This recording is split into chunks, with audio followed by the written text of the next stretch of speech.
Hello there my fellow sim racers, and welcome to today's video all about the brand new tyre model for RaceRoom Racing Experience.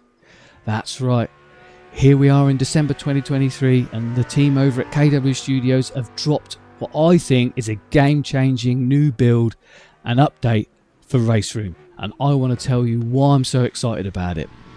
But just before we dive in, some of you may have noticed I'm not racing anything and I'm not even in the rig. Well, I'll explain more later, so make sure you stay tuned. So RaceRoom have got a little bit of history about dropping game-changing new builds. A couple of years ago they did the same with a new force feedback model, which just changed this sim racing title for me, especially as I own a direct drive wheel, and it shot RaceRoom back up to the top of the list for me for most enjoyable sim racing experiences. Well, here we go again at the end of 2023, and they've gone and done the same thing again with this brand new V5 tyre model.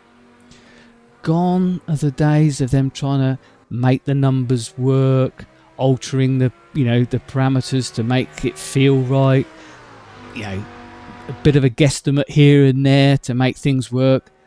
No, they are now using real world data from drivers, tyre manufacturers and motorsport teams to put together a proper, realistic, data driven tyre model, and it is fantastic. You can feel it straight away. As soon as you get out on track, you feel more connected with the road surface. The car feels as if it's got more weight, it's more planted, and that contact patch matters.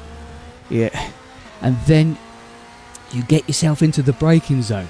Now, RaceRoom did have a little bit of a reputation for being able to come into the corner towards the apex, smack on the brake 100%, get the car slowed down, off with the pedal, in the apex, fire the car off.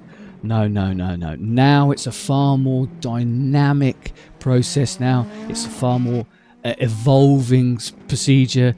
The tyre model more accurately depicts the weight transference now, so the cars move around a little bit more when they get light at the rear, and as the weight moves and the grip transfers to the front, you feel that in the tyre model, and you can now use that, especially if you're effective at trail braking, because it's more usable now. So you can help use the weight and the trail braking, and you can naturally and more progressively use that to rotate the car along with the steering angle, and it just feels more realistic.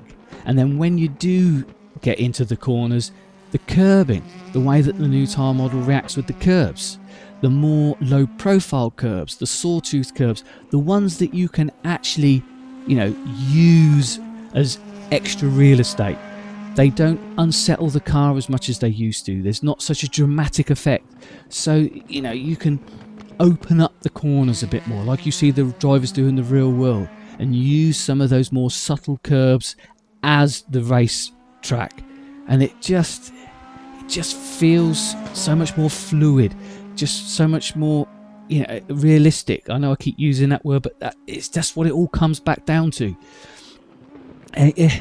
Corner exit, the way that the traction control works, it's not quite so on off anymore now.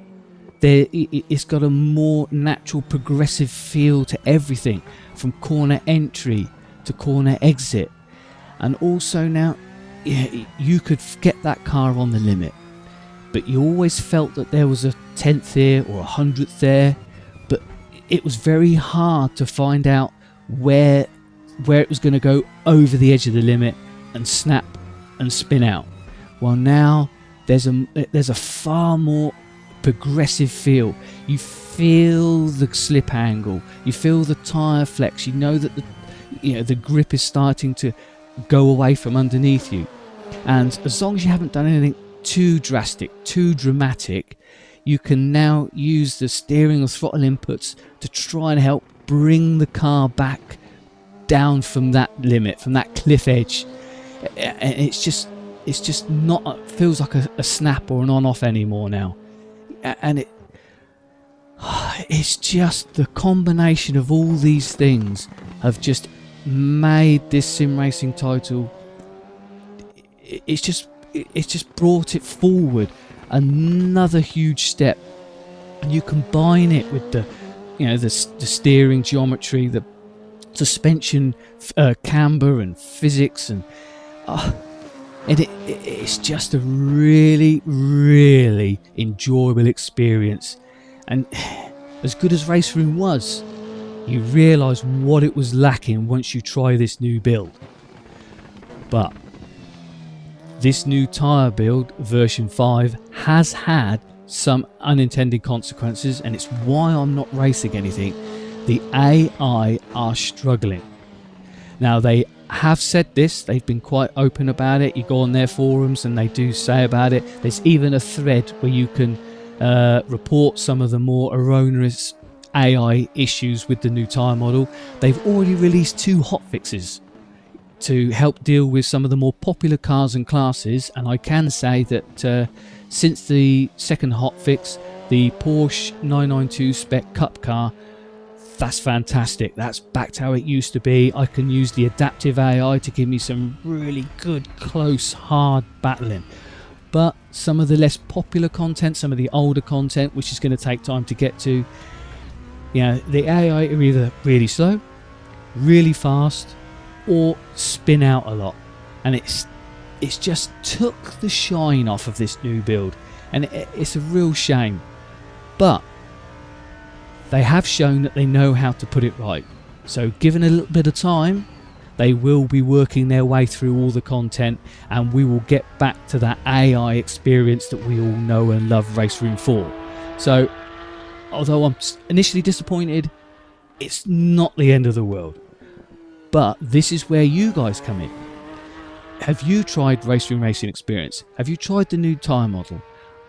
Not only do I want to know what you think of it and what your impressions are, but I want you to tell me and tell all the other sim racers in the comments which AI car and track combinations you found have worked and have given you a brilliant and fun experience, so we can start building our own list of cars and tracks that the new tyre model work with, as we wait for KW Studios to release the hotfixes and improve the AI officially. Now, I think I've waxed lyrical long enough now, but I'm really looking forward to 2024. We've got the new tyre model. They've sorted out a back-end issue that was holding back new content, so we can now sit back and see what new stuff they're going to bring to RaceRoom Racing Experience throughout 2024. It's got me excited, and it's got me playing RaceRoom more already, so it can't be a bad thing, can it? So I think that's enough for me. I've rambled on long enough. If you found my thoughts and opinions interesting and informative, give us a thumbs up. Really appreciate it. Helps out the old algorithms. And in the meantime, why not settle into one of my other sim racing videos? And I'll see you out on the track. Happy sim racing. Bye bye.